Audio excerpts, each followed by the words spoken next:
A poorly delivered compliment is like firing a gun into the air. It makes a loud noise, but it doesn't hit anything. And worse, it can backfire. Because when a man says, "You're pretty," hoping to spark a woman's desire, what he really does is show he doesn't get it. He doesn't understand her emotional language. He doesn't understand what a woman wants to hear when she's deciding whether to give you her attention or ignore you forever. Here's the uncomfortable truth. Words do matter, but not just any words. Only the ones that touch her pride without inflating it, her desire without naming it, her sense of security without challenging it. And very few men know how to do that. Today, I'm going to reveal the 7 compliments that truly awaken a woman's desire, especially in her mature years. And a warning, the last one doesn't just ignite something. It leaves a mark she'll remember, even if she never says it. I'm Celia, and if you're here, it's not out of curiosity. It's because you're ready to speak to a woman like a real man. Stick around, because one well-chosen phrase can change everything. Have you ever stopped to think why your words no longer stir anything in a woman? Why, when you compliment her, she smiles out of politeness but doesn't keep thinking about you? Or worse, why sometimes it feels like you're talking and nothing happens? It's not your age, it's not your looks, it's your language. You're saying the lines the world taught you to repeat, lines that, to a grown woman, mean absolutely nothing. You're using the same empty compliments an insecure teenager throws around, hoping one will stick. But you're not speaking from your power, from your experience, from your real desire. And no woman is going to see you as a man worth her time if that's the energy you bring. You're at the first key point in this video, and it's time to understand why you should never just tell her she's pretty, make her see herself through your eyes. Because telling her she's pretty is the same as saying, "I like you, but I have no idea how to express it." It's safe, it's easy, it's generic. And a woman who has lived, who has been desired, deceived, admired, and used, isn't going to be moved by a phrase she's heard since she was 14. You're not revealing anything new. You're not showing her how you see her. You're just repeating what countless others have already said, and probably with more conviction than you. Let me share something real. A 71-year-old widower once told me, "Celia, I tell them they're beautiful and they smile, but then they never write back." I asked him, "Have you ever told them how you feel when they look at you?"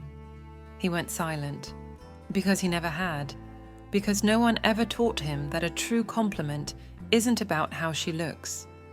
It's about what she makes you feel. Do you see?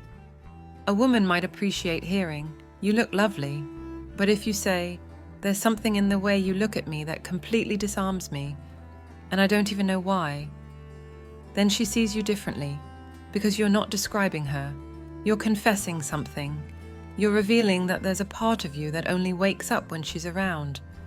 This isn't cheap poetry, it's pure psychology. Women respond to emotional impact, not aesthetic facts. She doesn't want to hear she has beautiful eyes. She wants to know there's something in her eyes that takes your breath away. That stirs something no one else has, and that only happens when you stop speaking like an observer and start speaking like a man who feels, who notices, who has the courage to say what's happening inside him without fearing it makes him look weak. Because that's not weakness, that's mature, emotional masculinity. And listen to me carefully. A woman might ignore a flatterer, but she will never ignore a man who undresses her with words without ever mentioning her body. So from now on, when you feel the urge to tell her she's pretty, stop, breathe, and instead, tell her what she stirs in you. Say it without exaggeration, without decoration, just with truth. Because if she sees herself through your eyes and realizes there's no cheap praise there, only genuine admiration, then you'll awaken something far more powerful than her vanity, her desire. And once that's awakened, there's no going back. Now you understand that saying she's pretty isn't enough. That if you don't touch something deeper in her, your words are gone with the wind. Or worse, they make you look like just another guy. But the mistake doesn't end there, because many men, in trying to change their approach, fall into another trap just as serious. They swing to the other extreme. they start using vague, mysterious phrases that have no real impact. And that's exactly what we're about to uncover. We've reached the second key point in this video, and it's the kind of compliment that makes her addicted, without even knowing why. This isn't about looks or random emotions anymore. This is about emotional addiction. And in a woman's emotional language, that isn't triggered by grand statements. It's something far more subtle, making her feel that you see what no one else sees, that you can name a part of her, even she hasn't fully recognized. What does that mean in psychological terms? That you're tapping into her deepest need, the validation of her uniqueness. Every woman wants to feel one of a kind, but not because of her appearance, because of who she is, how she reacts, how she sees the world, how she speaks. When you're the man who notices that and expresses it with no need to brag, you leave a mark. And once marked, she starts looking for more of you without understanding why. This kind of compliment doesn't say, "You're beautiful," not even, "I really like you." It says something like, "There's something in the way you tell stories that draws me in, like everything makes sense when it's you saying it." Do you feel the difference? You're not talking about her voice. You're talking about the effect she has on you. You're not praising a trait. You're revealing an impact. That, on a psychological level, is called emotional resonance. And it's one of the most powerful drivers of lasting attraction. Because when a woman feels she doesn't have to pretend with you, that you see her clearly without her needing to expose herself, something opens. And once it opens, it can't be closed again. Most men don't do this because they think talking like that sounds cheesy, unnecessary, even weak. But the truth is, it takes far more courage to tell a woman, "I love how your voice changes when you get excited," than to say, "You look great today." The second one anyone can say. The first one, only a man who truly listens, who observes, who has presence, who doesn't fall back on cliches because he already understands that what truly draws her in is feeling seen beyond the mirror. And this is where Stoic philosophy comes in, the control of yourself, of your urge to impress, of your need to be validated.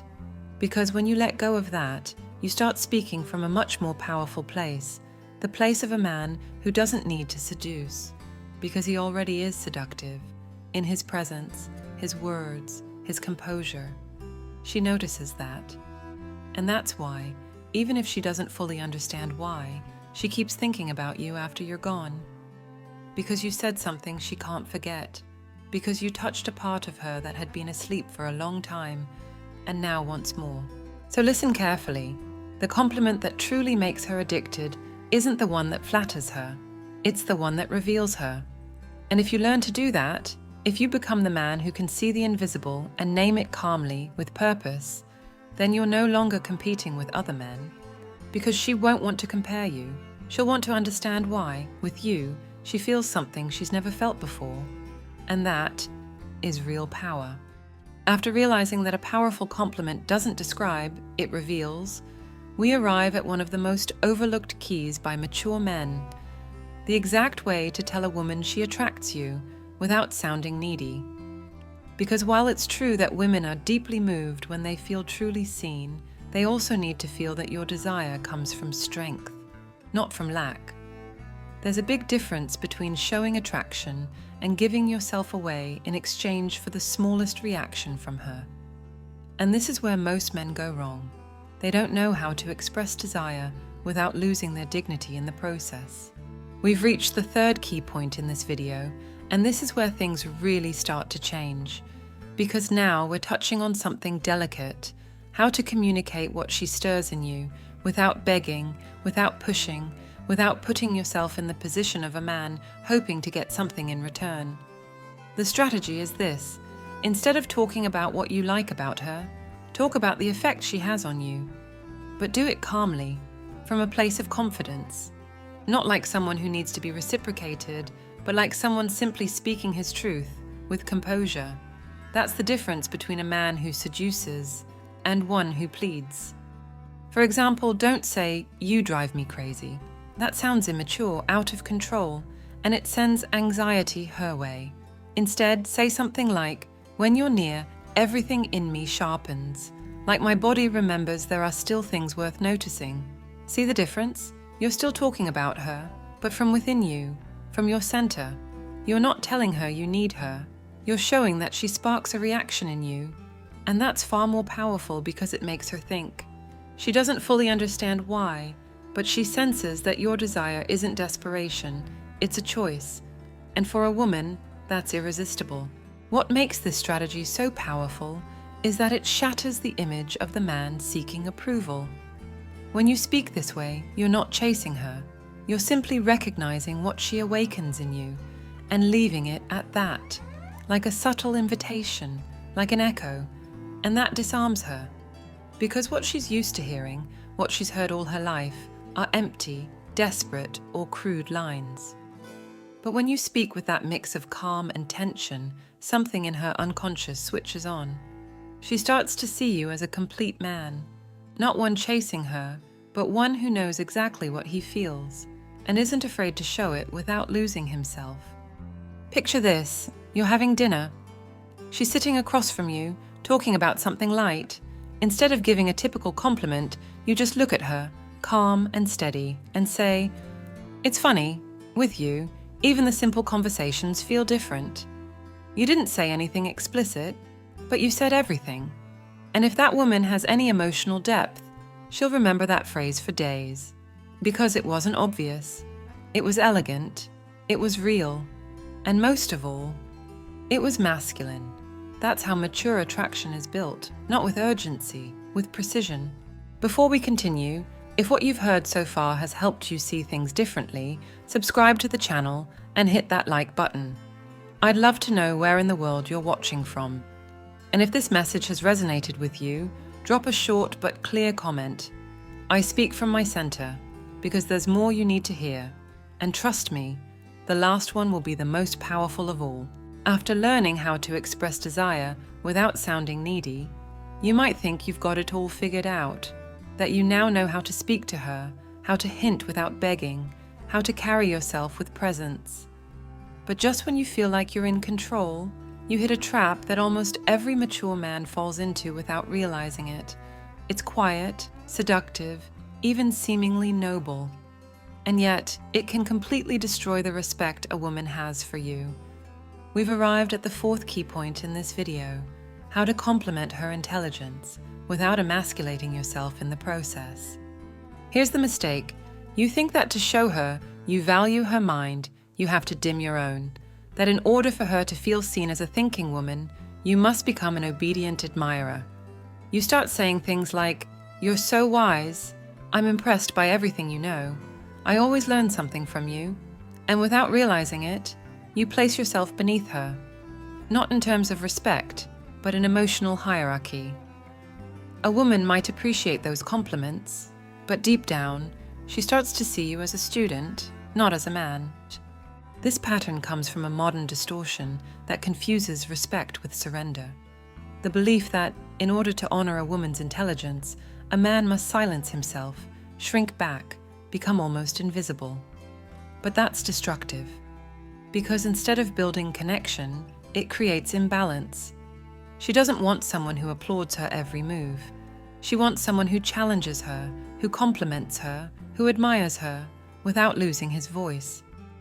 Because the real way to honor her intellect isn't by telling her how smart she is, it's by showing her you can think on her level, that you can respond with sharpness, with wit, with mental presence. When you shrink your mind to elevate hers, you're sending a subtle but powerful message. I'm no threat, I have no strength, you can overpower me if you want. And that message, even unspoken, takes root. And once it does, it shifts the entire dynamic. What started as intellectual chemistry becomes a power imbalance where you're no longer leading. Because in trying to please her, you lost your center. You gave up your ground. You traded your masculine energy for her approval. And deep down, she doesn't respect that.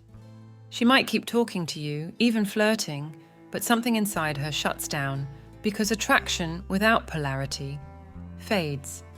At the root of this mistake is a mindset many men carry unknowingly, the belief that to impress a smart woman, they must become harmless, But that's a lie.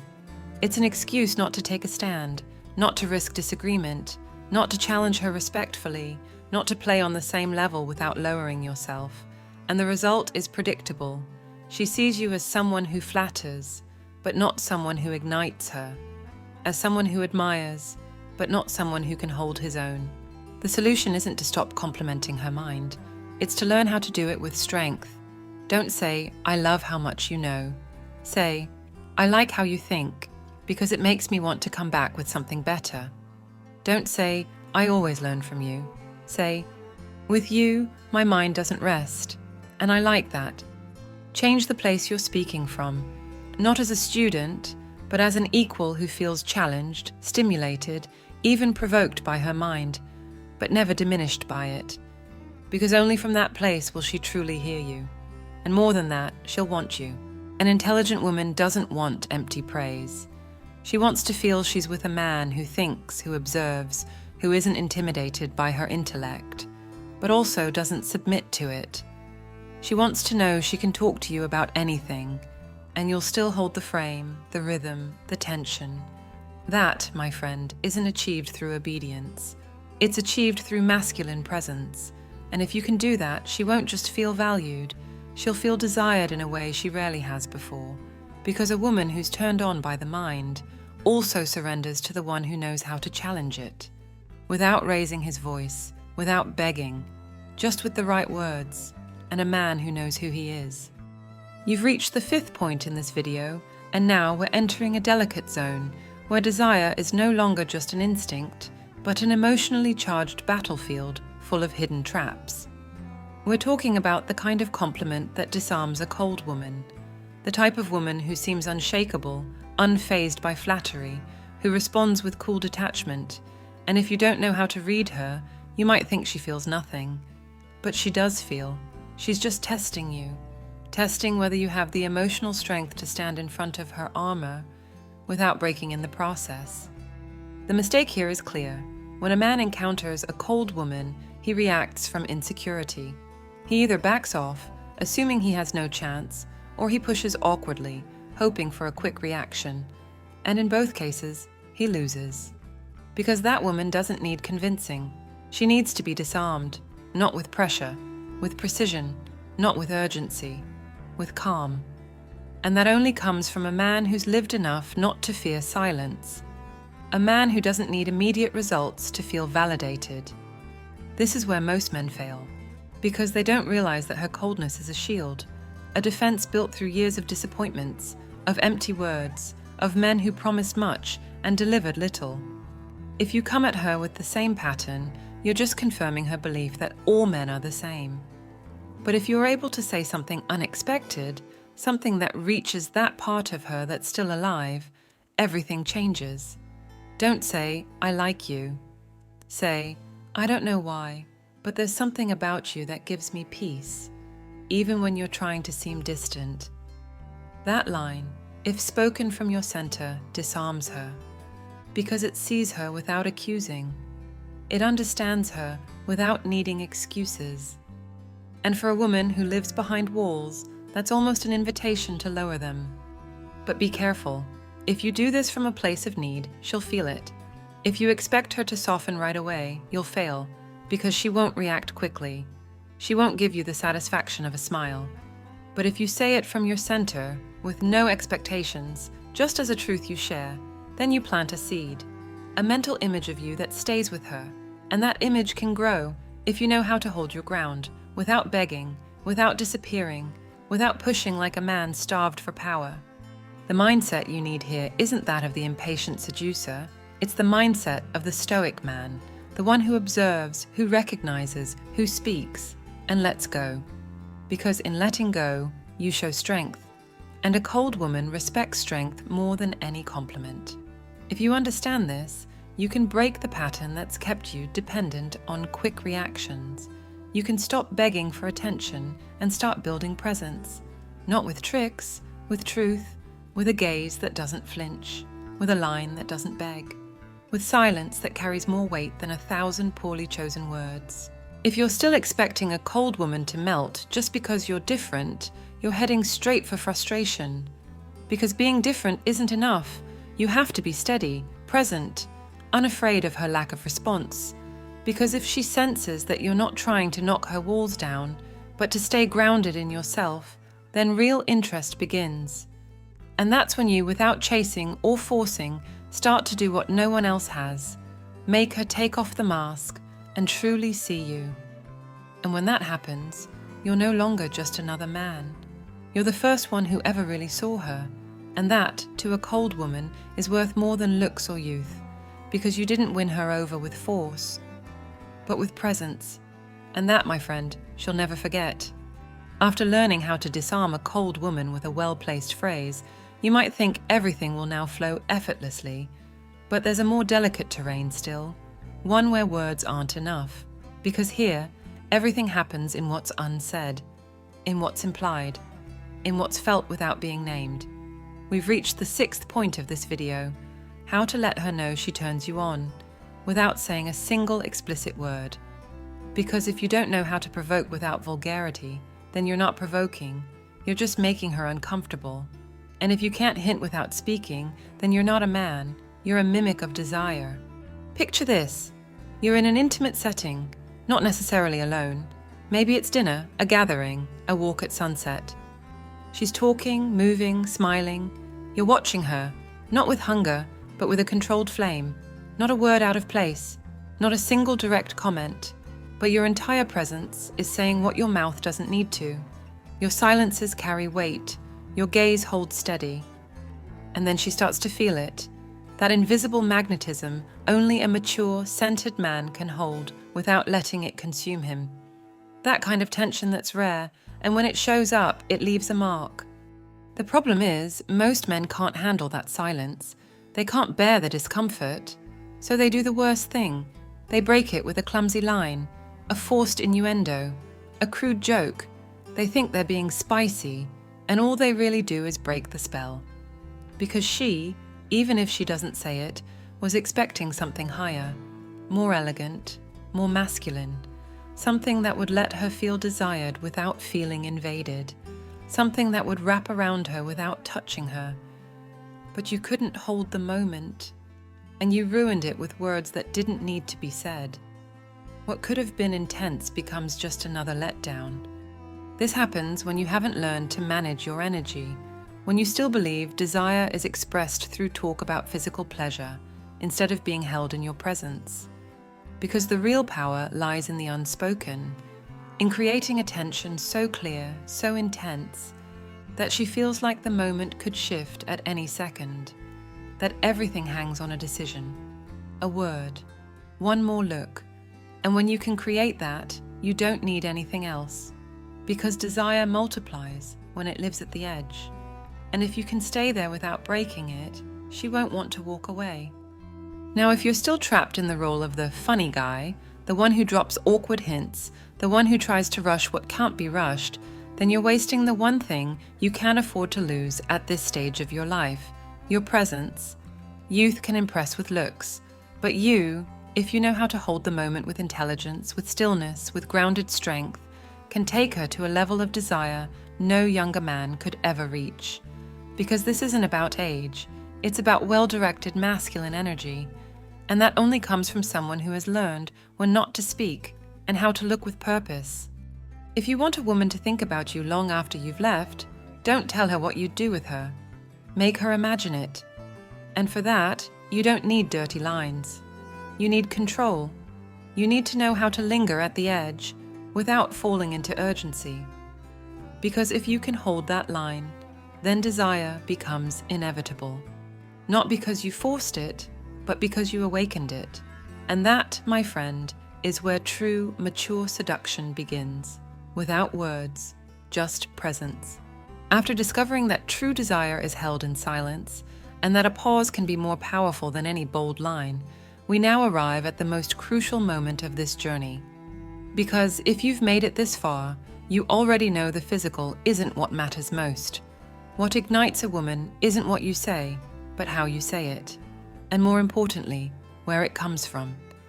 You're at the 7th point in this video, and this is the compliment that makes her feel chosen, not just desired.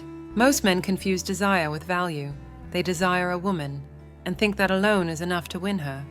But a woman, especially in her mature years, has already been desired many times. What she's looking for now isn't someone who looks at her with hunger, but someone who, having the power to choose anyone, calmly and clearly chooses her. Because desire might excite her, but only being chosen makes her feel truly special. And this is where most men get it wrong. They speak from need, not from decision. Don't say, "I can't stop thinking about you." Say, "I could be with many, but with you, I never feel like I'm wasting my time." That line, if said with quiet conviction, changes everything for her. Because you're not begging, you're not chasing, you're stating that you choose her, and you're doing it from a place of abundance, not lack, from maturity, not loneliness, and for a woman who's had to endure insecure men, needy men, lost men, it's an emotional slap, because she won't know whether to respond with desire, with respect, or with surrender, and many times she responds with all three. This is where you decide who you're going to be, the man who desires, or the man who chooses, the one who needs to be accepted, or the one who speaks only when he has something worth saying. Because desire alone isn't enough. If you don't know how to hold your power, your presence, your center, no woman will stay. Maybe she'll come closer. Maybe she'll be curious. But in the end, she'll leave. Because what women are drawn to isn't the one they admire for a moment, but the one they respect forever. So look at yourself honestly. Think about what you've done so far, the compliments you gave out of fear, the words you blurted without thinking, the silences you couldn't hold. Will you keep being that man, or will you become the one who chooses without asking for permission? Because let me be clear, the respect you inspire is directly tied to your ability to choose from your power, not from your lack. And when a woman feels that, when she truly senses that you could be anywhere, with anyone, but you're here, with her, because you chose to be, then she's no longer protecting her ego. She's surrendering to your certainty. That's the compliment that transforms her, the one that not only touches her pride, but awakens her willingness to give. Because you're not desiring her as an object, you're recognizing her as a choice. And when you do that well, there's no turning back. She feels it, she understands it, she lives it. And you, at last, stop being just another man, and become the only one who knew how to speak to her with desire, but from mastery, from being whole, not the man who reacts, the man who decides. If you've made it this far, you're not like the rest. Most people stay on the surface, chasing pretty lines, quick fixes, empty compliments, but not you. You chose to listen to what's uncomfortable, to what stings, to what forces you to look at yourself with no excuses, and that already sets you apart. But don't fool yourself.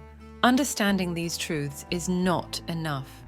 What you do with them from this point forward will define who you are. You can go back to the safe phrases, the useless flattery, the hollow words that don't touch a real woman, or you can start speaking with power, with purpose, with control, not for her, for you. Drop this in the comments, I speak with intention, and tell me where in the world you're watching from, not for stats, but because I want to know where you're waking up from. Because here, in this space, numbers don't matter. What matters is the men willing to live with clarity. I'm Celia, and this is House of Wisdom. This channel doesn't exist to entertain or comfort you. It exists to help you reclaim what time, routine, and guilt have tried to take away from you. Your desire, your presence, your voice. And if you're ready to keep living from that place, then subscribe now. Join this community of men who are done trying to please and are ready to make an impact. Share this video with someone who still thinks saying, "You're pretty," is enough, because maybe what you heard today is exactly what someone else needs to finally wake up. And don't go just yet. The conversation doesn't end here. Watch the 2 videos that are about to pop up on your screen. Pick the one that makes you the most uncomfortable, because right there, in that discomfort, is where real change begins.